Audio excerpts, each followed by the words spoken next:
baca doa dulu ya. Bismillahirrahmanirrahim.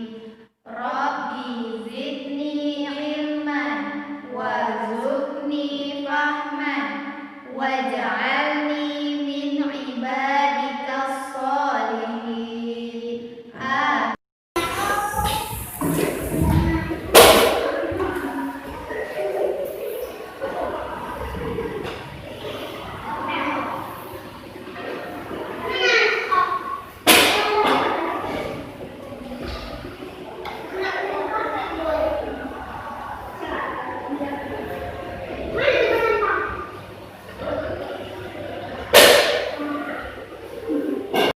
Baiklah anak-anak mu'alimah semuanya, setelah kita membersihkan sampah di sekeliling kita, jangan lupa cuci tangannya ya. Baiklah, untuk kali ini mu'alimah akan mencontohkan bagaimana cuci tangan yang baik. 6 langkah cuci tangan yang baik. Yang pertama adalah kita cuci dulu tangan kita menggunakan air yang mengalir. Kita matikan kerannya. Kemudian kita tuangkan sabun ke telapak tangan secukupnya. Setelah itu kita gosok-gosok bagian telapak tangan. Jangan lupa punggung tangan dan sela-sela jari tangannya bagian luar. Kemudian sela-sela jari tangan bagian dalam. Setelah itu jangan lupa kuncinya. Ya. Kuncinya, kemudian ibu jari dengan gerakan memutar, kemudian pergelangan tangan, kemudian bagian kuku kita putar-putar. Setelah itu dicuci menggunakan air yang bersih dan mengalir.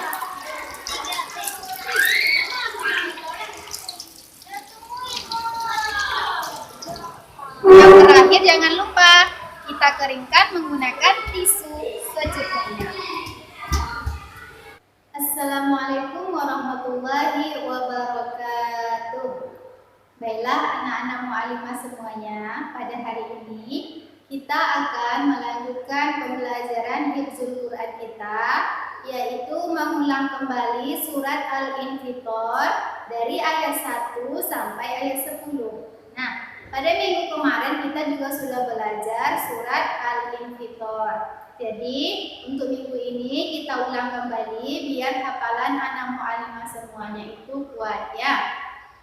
Jadi untuk satu ayat kita baca sebanyak 2 kali. Mari kita ikuti bersama-sama. A'udzu billahi minasy syaithanir rajim.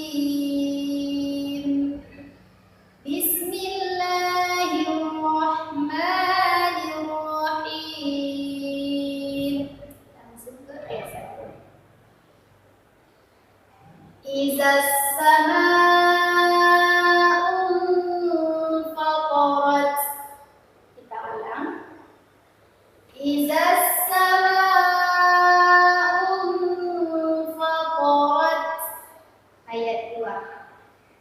Wa idzal kawakibun tatharat. Kita ulang. Wa idzal kawakibun tatharat.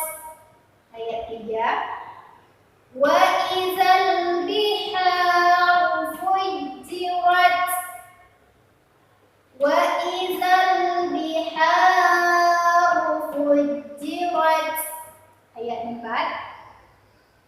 Wa idzal quburu bu'thirat. Wa idzal quburu bu'thirat. Ayat 5. Alimat nafsun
عليكم حافظين صدق الله العظيم. Kenapa? Assalamualaikum warahmatullahi wabarakatuh. Kaifa halukum anakku semua? Alhamdulillahirabbil alamin. Doaku, doa mualim, doa kita semua, semoga kita senantiasa dalam sehat walafiat dalam lindungan Allah Subhanahu wa taala. Baik, anak semua, hari ini kita akan belajar tentang tata cara wudhu. Tahu anak-anakku semua tata cara wudhu? Bagi yang belum tahu, maka perhatikan baik-baik. Nanti mualim akan melaksanakan praktek wudhu. Dan anak-anakku semua perlu ketahui bahwa wudhu adalah salah satu cara bersuci. Dan di antara syarat sahnya sholat adalah harus suci. Maka wudhu itu hukumnya wajib bagi orang yang akan melaksanakan sholat. Baik anak-anakku, sebelum wudhu, apa yang harus kita lakukan? Yang pertama adalah kita siapkan pakaian dulu. Bagi yang bajunya lengan panjang, maka tarik lengan panjang itu sampai atas siku, baik lengan kanan maupun lengan kiri. Kalau yang seperti mualim ini lengan pendek, tidak perlu diangkat ke atas. Kemudian, bagi yang pakai celana panjang, maka lipat celana panjang sampai lutut. Ya, lipat sampai lutut. Nah, ini.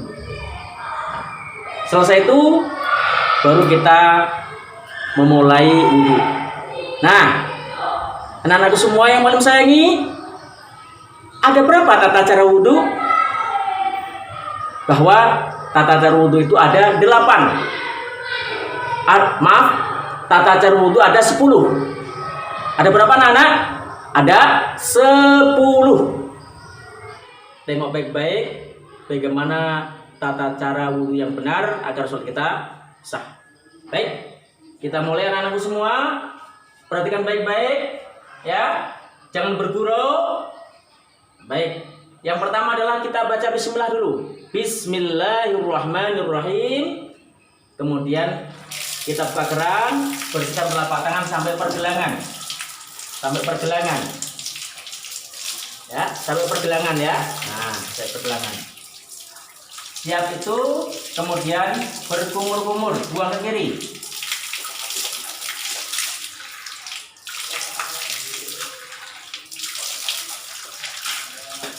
Siap berkumur-kumur. Apa soalnya anakku? Yaitu membersihkan lubang hidung.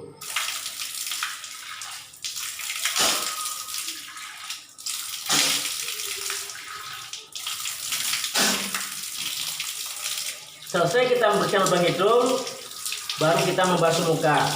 Yaitu niat bersamaan membasuh muka. Di mana tempatnya niat?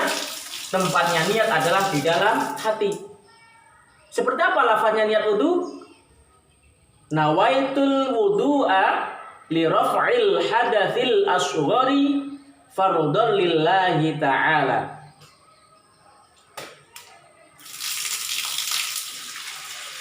Basuh muka sampai rata.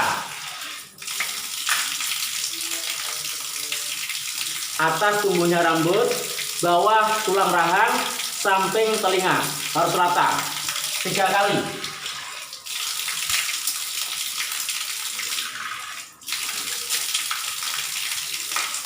Baik, setelah muka, mana pula yang harus dibasuh? Yang kedua, yaitu kedua tangan sampai siku.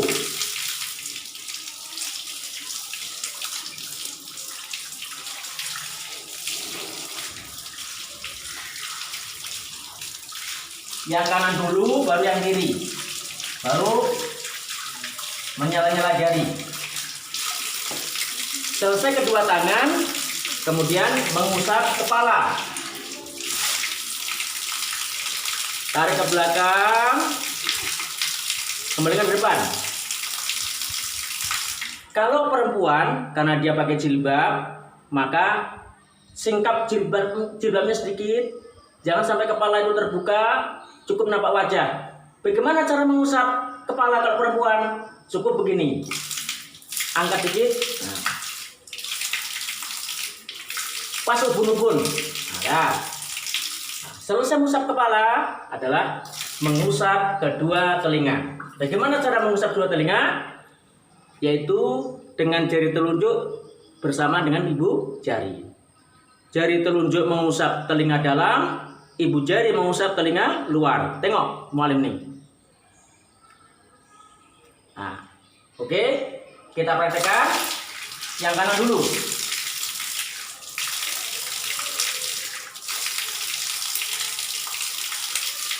Siapa yang kanan, yang kiri?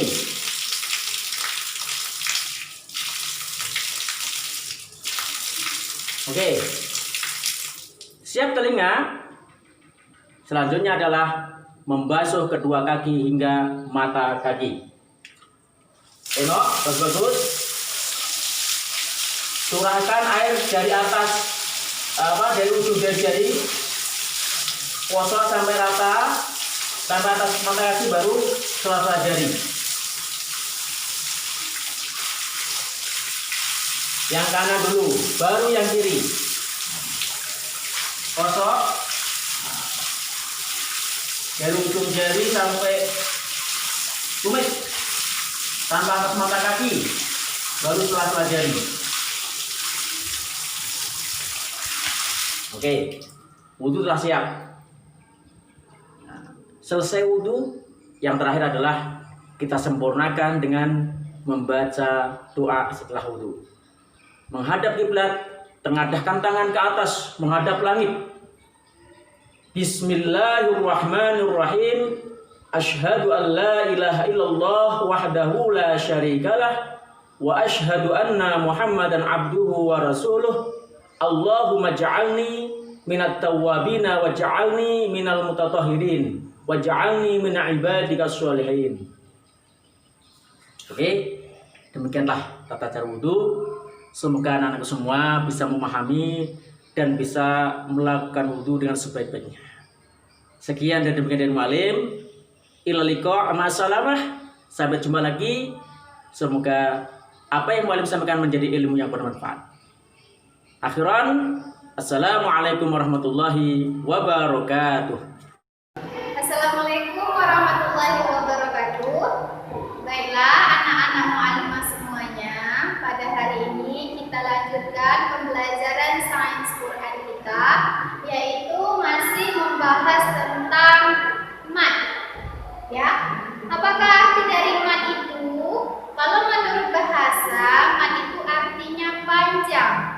Sedangkan menurut istilah, mat itu artinya adalah memanjangkan suara bacaan suatu huruf menurut aturan tertentu di dalam membaca Al-Quran. Jadi memanjangkan suara bacaan ketika membaca Al-Quran. Nah, huruf mat itu yang perlu anak-anak mu'alimah ketahui semuanya, itu ada 3, yaitu alif, waw, dan ya. Kalau alif berarti dia berbunyi A. Kalau ya berarti berbunyi I. Dan huruf waw itu penuh berbunyi U. Nah, kalau alif itu berarti sesudah huruf fathah ada alif. Fathah itu dia seperti ini. Nah, itu fathah. Jadi sesudah huruf fathah atau sesudah huruf berbaris fathah atau berbaris di atas ada alif. Maka cara membacanya itu adalah dibaca panjang 2 harakat. Contohnya itu adalah pada bacaan ola. O itu pendek. Setelah huruf o itu ada huruf alif. O berbaris fathah. Sesudah huruf berbaris fathah ada alif. Sesudah huruf berbaris fathah ada alif.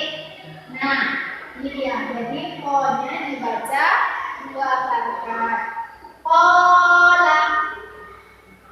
Ola.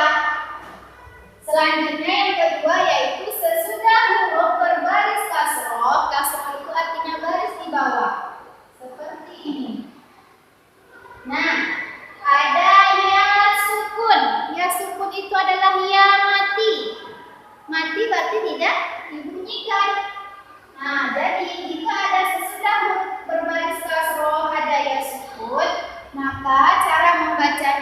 adalah dipanjangkan 2 harokat. Contohnya pada bacaan qalilun. Qalilun. Sesudah huruf berbaris kasroh atau berbaris di bawah, ada ya sukun atau ya mati, berarti ya-nya tidak dibunyikan. Berarti lam ini yang berbaris kasroh dipanjangkan 2 harokat karena setelah huruf lam berbaris kasroh ini ada ya mati atau ya sukun. Jadi bacaannya qalilun. Qalilun. Yang terakhir, sesudah huruf berbaris domah ada waw sukun. Nah, domah itu dia seperti ini. Berbaris domah atau berbaris di depan ada waw sukun. Dan cara membacanya itu adalah dipanjangkan 2 harokat. Nah, contohnya itu adalah di sini ada bacaan yaqulu. Sesudah huruf berbaris domah, ini dia huruf yang berbaris domah atau baris di depan. Ada waw sukun, ini dia waw sukunnya. Berarti dibaca punya ini dibaca 2 harokat dipanjangkan. Yaqulu. Yaqulu. Kemudian ada juga pada contoh yamna'una. Ini sesudah huruf berbaris domah ada waw sukun. Jadi huruf ini dibaca panjang 2 harokat, huruf ainnya yang berbaris domah.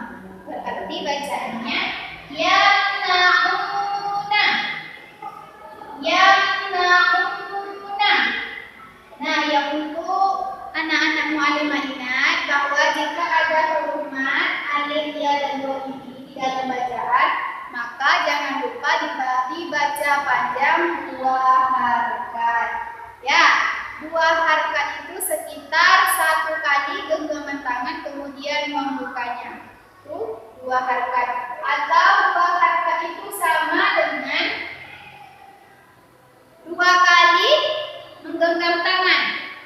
Misal ya di sini namanya cuma 1 harokat. Ya itu 1 harokat. Berarti kalau 2 harokat itu kita membaca ya-nya 2 kali. Itulah panjang dari 2 harokat. Nah, untuk pelajaran hifdzul Quran kita sains Quran kita cukupkan sampai di sini dulu. Kita lanjutkan di pertemuan selanjutnya. Assalamualaikum warahmatullahi wabarakatuh. Baiklah anak-anak mu'allimah semuanya, pada hari ini kita berjumpa kembali dalam rangka meneruskan pembelajaran kita, yaitu pelajaran adab Islami tentang kurban. Nah, sebelum kita membahas tentang kurban, kemudian tentang tuntunan penyembelihan hewan kurban, kita harus tahu dulu apa itu kurban. Nah, kurban itu adalah penyembelihan hewan ternak seperti unta, sapi, kerbau, kambing yang dilaksanakan pada hari raya Idul Adha atau hari tasyrik dengan niat untuk mendekatkan diri kepada Allah Subhanahu wa taala. Jadi kurban itu adalah penyembelihan hewan ternak. Apa saja hewan ternaknya itu? Bisa sapi, bisa kerbau, bisa unta, bisa kambing. Tetapi yang tidak boleh hewan ternak yang dijadikan kurban itu adalah seperti ayam, itik, ikan, dan sejenisnya. Kemudian yang dilakukan pada hari raya Idul Adha. Nah, hari raya Idul Adha itu jatuh pada tanggal 10 Zulhijjah atau hari tasyrik. Hari tasyrik itu tanggal berapa aja? Yaitu 3 hari setelah hari raya Idul Adha, yaitu 11, 12, dan 13 Zulhijjah. Dan pada hari tasyrik ini kita harap berpuasa. Kemudian untuk apa kita berkurban tadi? Tujuannya itu adalah dengan niat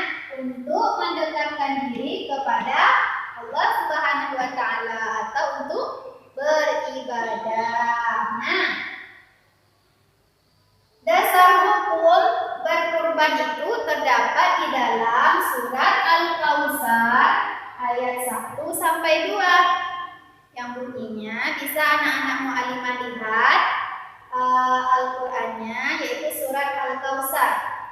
A'udzu billahi minasy syaithanir rajim.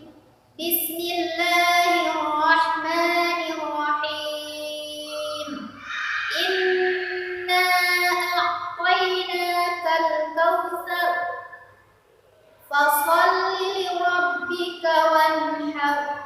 Nah, ayat pertama, inna a'tainakal kautsar. Sesungguhnya Muhammad, kami telah memberimu nikmat yang banyak. Kemudian pada ayat kedua yaitu fasholli li rabbika wanhar. Maka dirikanlah sholat karena Tuhanmu dan berkurbanlah sebagai ibadah atau untuk mendekatkan diri kepada Allah. Nah, pada surat Al-Kautsar ayat 2 tersebut kita sudah diperintahkan untuk laksanakanlah sholat dan berkurbanlah. Kemudian ada tuntunan penyembelihan hewan kurban. Apa saja itu tuntunan penyembelihan hewan kurban? Pertama, kita lihat dulu dari syarat hewannya. Nah, apa saja syarat hewan yang bisa kita jadikan untuk kurban itu? Yaitu pertama, hewan ternak tersebut masih hidup, belum mati ya, kemudian dia tidak sakit atau tidak dalam keadaan cacat. Kemudian yang terakhir yaitu umurnya harus cukup untuk dijadikan kurban. Itu tentang hewan yang akan dijadikan kurban. Yang kedua yaitu mengenai orang yang menyembelih. Nah, orang yang menyembelih di sini itu adalah pertama orangnya harus berakal. Orang gila tidak bisa ya untuk menyembelih hewan kurban. Kemudian balik ini dia bisa membedakan mana yang baik dan mana yang buruk. Yang ketiga yaitu beragama Islam, ya. Kemudian menyebut nama Allah. Kemudian mengenai alat penyembelihan, ini, maka ketika kita menyembelih hewan kurban, kita harus menggunakan pisau yang tajam, tidak boleh menggunakan pisau yang tumpul. Karena untuk memutuskan tenggorokan dan kerongkongannya yang terdapat pada pembuluh darah, dua pembuluh darah yang besar, jadi itu harus putus. Kalau tidak putus berarti kita sudah menyiksa hewan kurban tersebut. Jadi harus menggunakan pisau yang tajam. Kemudian tidak boleh menggunakan tulang dan kuku. Kenapa? Karena tulang dan kuku ini tumpul dan merupakan benda yang menjijikkan. Kemudian yaitu adab terhadap hewan. Adab terhadap hewan itu apa aja? Nah, yang pertama yaitu berbuat baik pada hewan. Nah, ketika kita hendak menyembelih hewan kurban, kita diperintahkan untuk berbuat baiklah pada hewan tersebut. Misalnya sebelum hewan tersebut disembelih, kita harus memberinya makan dan minum. Kemudian pada hewan yang belum disembelih, kita tidak boleh mendekatkannya pada hewan yang akan disembelih. Kemudian ketika kita menggunakan pisau yang tajam, jadi kita tidak boleh menampakkan ketika kita mengasah pisau tersebut ke hewan yang akan disembelih.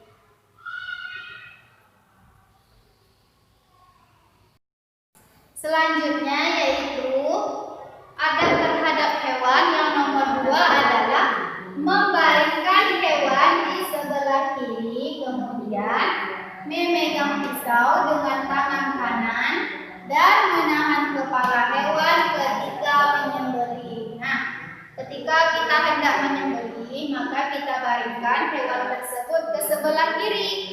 Kemudian tangan kanan kita memegang pisau yang tajam untuk menyembelih. Kemudian kepalanya ditahan. Yang ketiga yaitu meletakkan kaki di sisi leher hewan.